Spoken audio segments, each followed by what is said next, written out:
मंत्री उदय सामंत जपानवरून आल्यावर तात्काळ छत्रपती संभाजीनगरकडे रवाना होणार. पुरामुळे झालेल्या नुकसानीचा आढावा घेणार.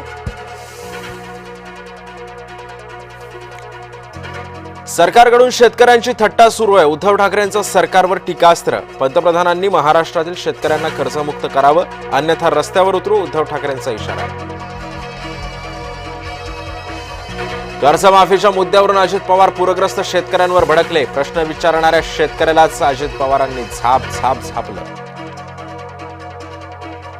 कोकणात पूरग्रस्तांना मदत वाटताना लावले उद्धव ठाकरेंचे फोटो. शिवसेनेनं समोर आणला ठाकरेंचा दुटप्पीपणा. या मदत पाकिटावर कुणाचे फोटो लावले? शिवसेना ठाकरे गटाला थेट सवाल. जातीचं खूळ मनातून काढून टाका, अजित पवारांचं वक्तव्य. बीडमधील दौऱ्यामध्ये बोलले अजित पवार. राज्य सरकारकडून केंद्राकडे मदतीची मागणी. केंद्रीय गृहमंत्र्यांकडे महायुतीकडून मागणीपत्र. मुख्यमंत्र्यांच्या नेतृत्वात महायुतीचं शिष्टमंडळ अमित शहांच्या भेटीला. सोलापुरात महामार्गावर पाणीच पाणी. सोलापूरकरांच्या अडचणी कायम. बुलढाण्याचे पालकमंत्री आरवले. विरोधकांची बुलढाणा पालकमंत्र्यांच्या विरोधामध्ये तक्रार. मंत्री मकरंद पाटील आणि सहमंत्री संजय सावकारे यांच्याबाबत नाराजी.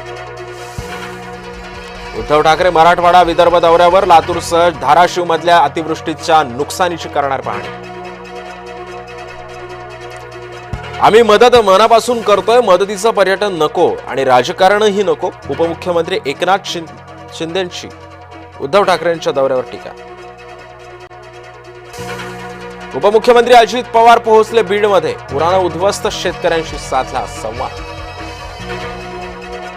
पंढरपुरात पुराने घातलं थैमान. महिलांना याची खास करून बसली झळ.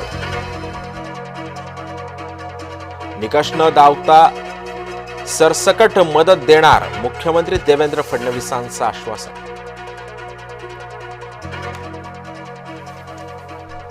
बंधाऱ्याचे दरवाजे न उघडल्यानं पूरग्रस्त धाराशिव इथं संभाजीराजे यांचा पाहणी दौरा. संभाजीराजे छत्रपती यांचा दावा.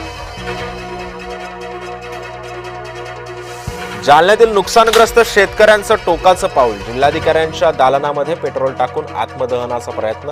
अंकुश काकडे नावाच्या शेतकऱ्याला पोलिसांनी घेतलं ताब्यात. अग्निप्राईम क्षेपणास्त्राची चाचणी यशस्वी. 2000 किलोमीटर अंतरावरून सुद्धा अचूक लक्ष्यवेध.